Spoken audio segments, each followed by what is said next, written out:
A brother and sister set out on an overnight kayaking trip into the Louisiana marshes and were never seen again. For 7 years, their disappearance remained a painful local mystery, with the search yielding only their 2 kayaks found miles apart. Then an impossible signal flared to life from their satellite beacon, pinging from a remote location hundreds of miles out in the Gulf of Mexico and proving their disappearance was never just a simple accident. The humidity was a physical weight at the boat launch, thick and unmoving in the early morning air of August 15, 2012. Preston Keegan stood by his truck, checking his phone again, though he knew the reception in this part of the Louisiana coastal marshes was notoriously unreliable. His children, 21-year-old Odelia and 18-year-old Tanner, were supposed to be waiting for him. They had planned to break camp at dawn and paddle back to this rendezvous point by 8 a.m. It was now past 10 a.m., and the only movement on the murky brown-green water was the lazy drift of cypress knees and the occasional ripple of a jumping mullet. This trip was meant to be a celebration. Odelia had spent the previous 6 months recovering from a complicated knee surgery, a tedious process that had confined her during the peak of summer. She and Tanner, inseparable despite the 3-year age gap, had planned this overnight kaying and fishing excursion for weeks. It was a ritual for them, something they had done countless times in the intricate waterways that spiderwebbed across the Louisiana coast. This time it was symbolic, a return to mobility, a reclaiming of the outdoors they both loved. Preston vividly recalled the afternoon before, August 14th. He had brought his own kayak out to join them for the initial launch. The day had been bright, the sky a pale hazy blue. Almost immediately after setting out, they had found a productive spot near a sandy embankment. Within an hour, both Odelia and Tanner had landed respectable largemouth bass. Preston remembered the pride radiating from them. He had insisted on documenting the moment, pulling out his phone. The resulting photograph captured them standing on the shore, grinning broadly. Tanner, wearing a vibrant royal blue t-shirt and patterned swim trunks, had his light blue polo cap turned backward. Odelia, her long blonde hair catching the sun, wore a hot pink sleeveless top and dark leggings. They held the fish up toward the camera, the quintessential image of a successful summer outing.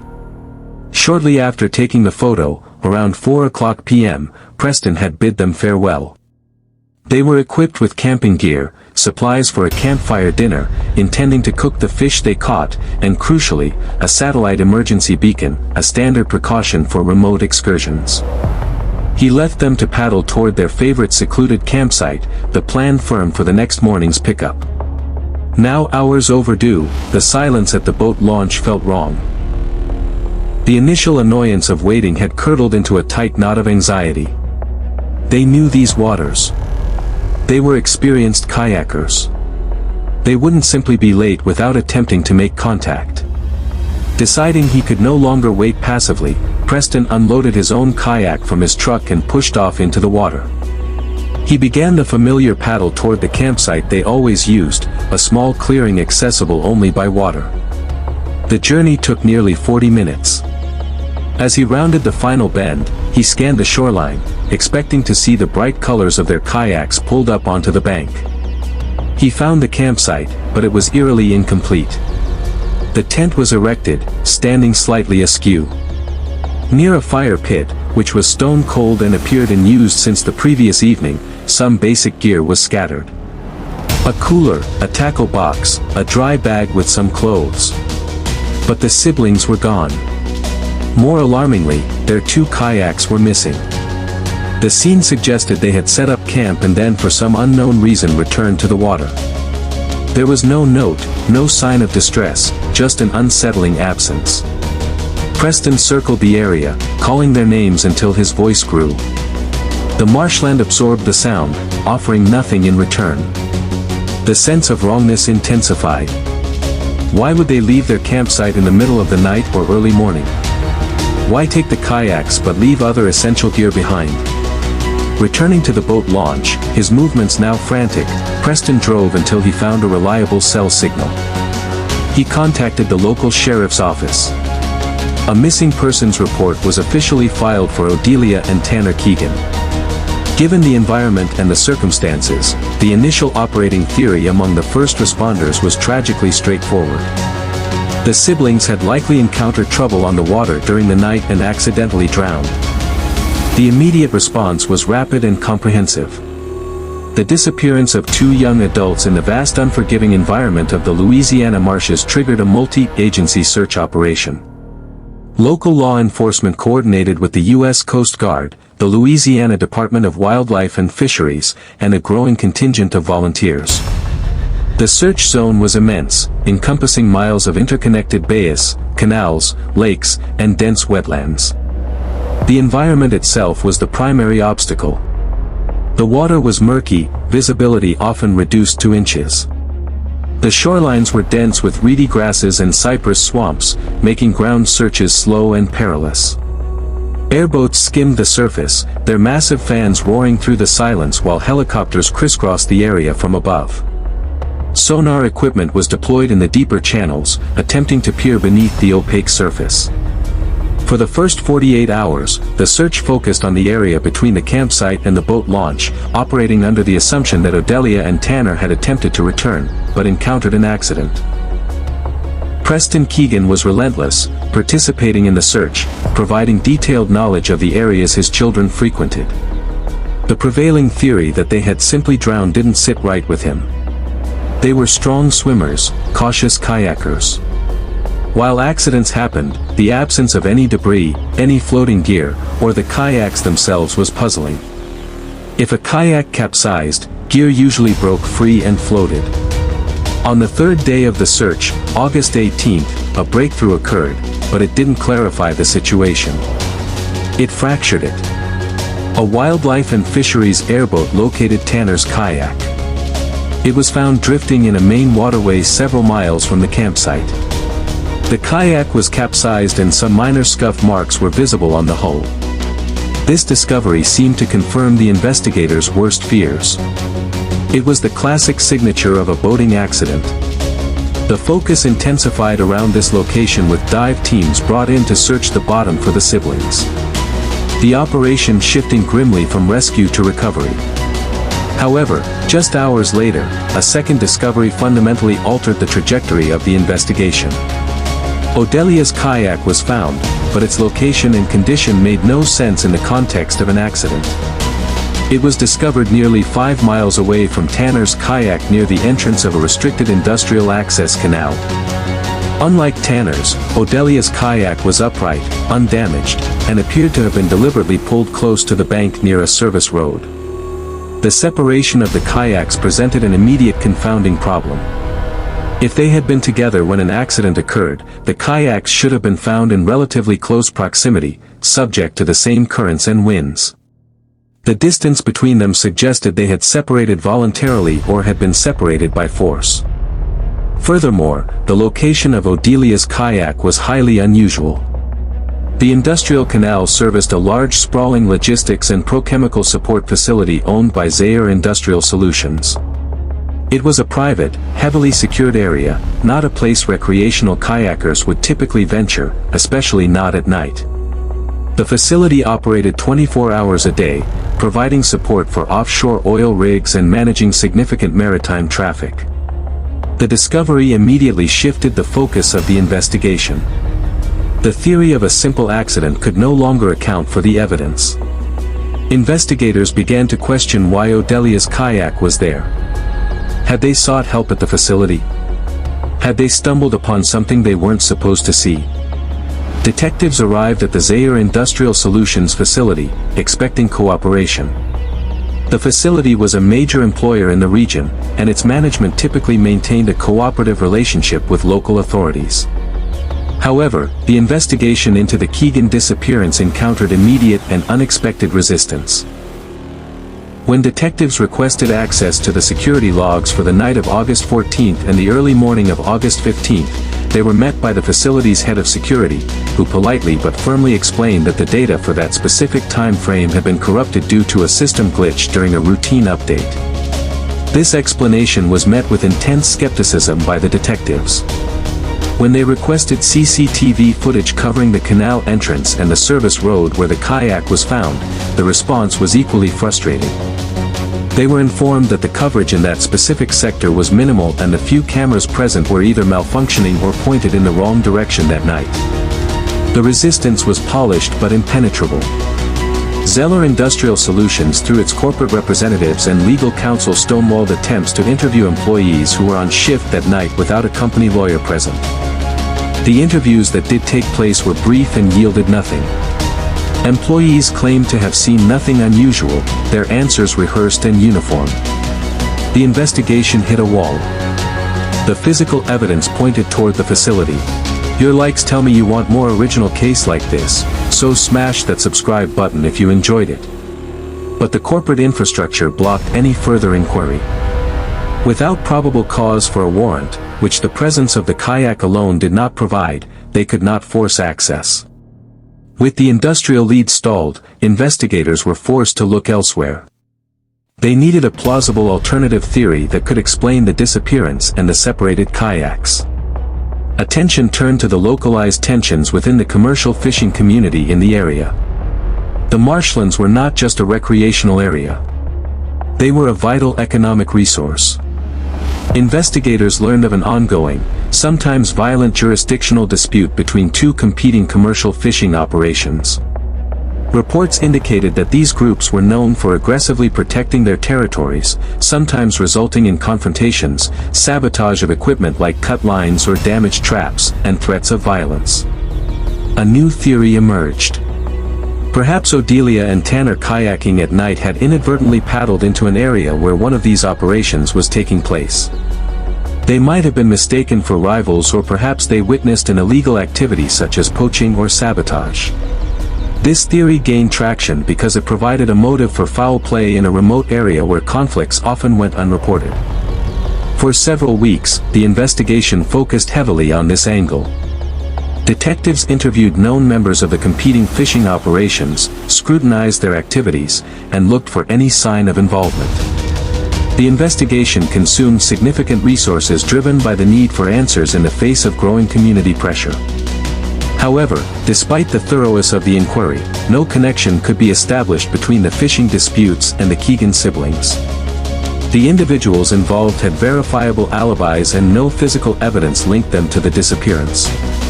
The fishing dispute eventually dissipated, leaving the investigation back at square one. The initial urgency faded. The massive search operation was scaled back. The physical trail exposed to the harsh Louisiana climate and the constant movement of the tides had been erased. Months passed, turning into a year. The case of Odelia and Tanner Keegan went cold. Preston Keegan refused to accept the stalemate. While the official investigation languished, his own obsession grew. He remained convinced that the answers lay behind the gates of the Zeller Industrial Solutions facility. He repeatedly voiced his suspicions to the local sheriff's office, demanding they apply more pressure, secure warrants, and investigate the suspicious corruption of the security logs. But his pleas were largely dismissed, characterized as the desperate attempts of a grieving father unable to accept the probability of a tragic accident. Despite the glaring anomalies surrounding Odelia's kayak, the authorities had moved on. By September 2019, 7 years had passed since Odelia and Tanner Keegan vanished into the Louisiana marshes. The case had become a local tragedy, a painful memory occasionally resurrected by anniversary news segments, but otherwise dormant. The investigation had long since been filed away, categorized as a cold case with no viable leads. Preston Keegan continued his solitary vigil, but the world had largely forgotten the two smiling young adults holding up their catch. The breakthrough, when it came, did not originate from a dredged-up memory or a newly discovered piece of evidence in the bayou. It came from the silence of the deep ocean. It began with an automated alert at the GEO's International Emergency Response Coordination Center, IRCC, a global hub responsible for monitoring satellite distress signals. In the early hours of September 10, 2019, a signal flared on their monitoring systems. It was a distinct SOS transmission indicating an emergency situation requiring immediate response. The ERCC staff analyzed the signal, isolating the coordinates. The location was startling. The ping originated not from the coastal marshes where the Keegan had disappeared, but from a remote location deep in the Gulf of Mexico, hundreds of miles off the coast of Louisiana. The area was characterized by open ocean far from any established shipping lanes where the water depth exceeded 4,000 feet. The digital map showed the alert icon blinking over the vast blue expanse, signaling an emergency in the middle of nowhere. The alert was immediately relayed to the U.S. Coast Guard Sector New Orleans, the authority responsible for maritime search and rescue operations in that region. The information was prioritized. An active SOS signal in the deep Gulf. Simultaneously, the ERCC analysts worked to identify the source of the signal. Every satellite emergency beacon transmits a unique identifier, a hex ID, which is registered to the owner. They cross-referenced the hex ID from the active signal with their global database. The match was instantaneous and the result was baffling. The signal was coming from the satellite messenger registered to the Keegan family, the device Odelia and Tanner had carried with them 7 years prior. The implications were staggering. How could a device lost in the shallow waters of the Louisiana Bayou in 2012 suddenly activate in the middle of the deep ocean in 2019? It defied logic. The possibility that the siblings had somehow survived, drifted out to sea, and remained alive for 7 years was impossible. Kayaks were not built for the open ocean, and they carried supplies for only one night. The Coast Guard response was immediate and urgent. Despite the bizarre circumstances, an active SOS signal demanded action. A cutter and a long-range search aircraft were dispatched to the coordinates. The mobilization was swift, driven by the possibility, however remote, that someone was in distress.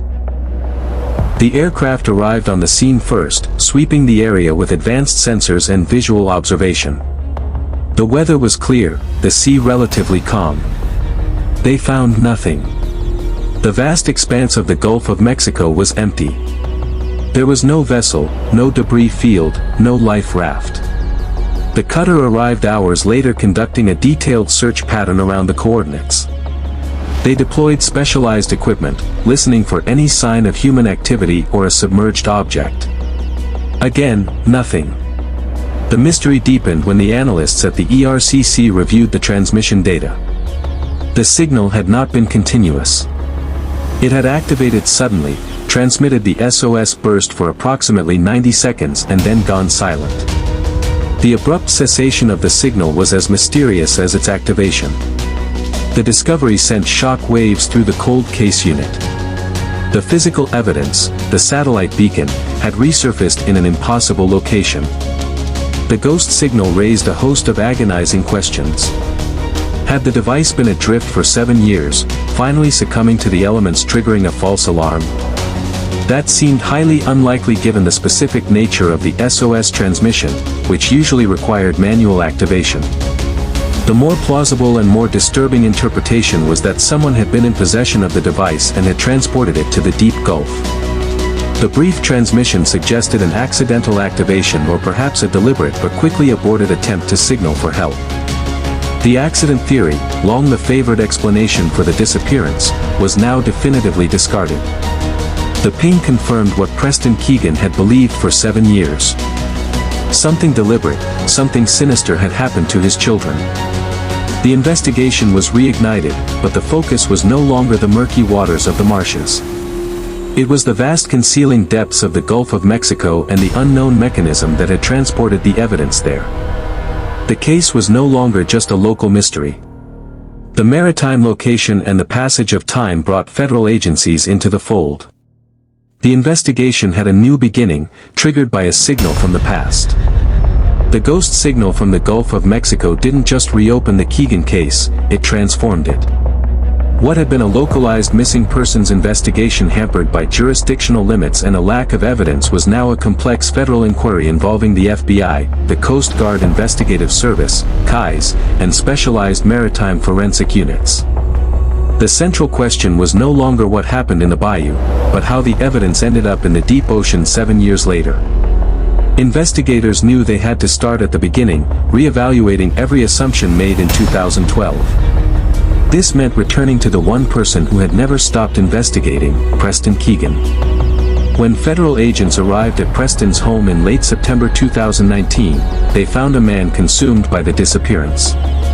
The intervening 7 years had hardened him.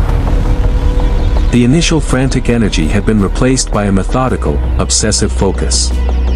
They expected to find a grieving father clinging to theories. What they found instead was a shadow investigation far more detailed than the original case file. Preston had never accepted the dismissal of the Zaire Industrial Solutions connection, the location of Odelia's kayak near the restricted canal, the conveniently corrupted security logs, the corporate stonewalling. It all pointed to a cover-up. While the official investigation had turned toward the fishing disputes and eventually withered, Preston had focused exclusively on Zaire. He led the investigators to a back room in his house, which had been converted into an operations center. The walls were covered with maps of the marshlands, nautical charts of the Gulf, and photographs of the Zaire facility taken from a distance with a long-range lens. But the core of his investigation was contained in a series of binders meticulously organized and cross-referenced. Preston presented his findings. He had spent thousands of hours monitoring the Zeller.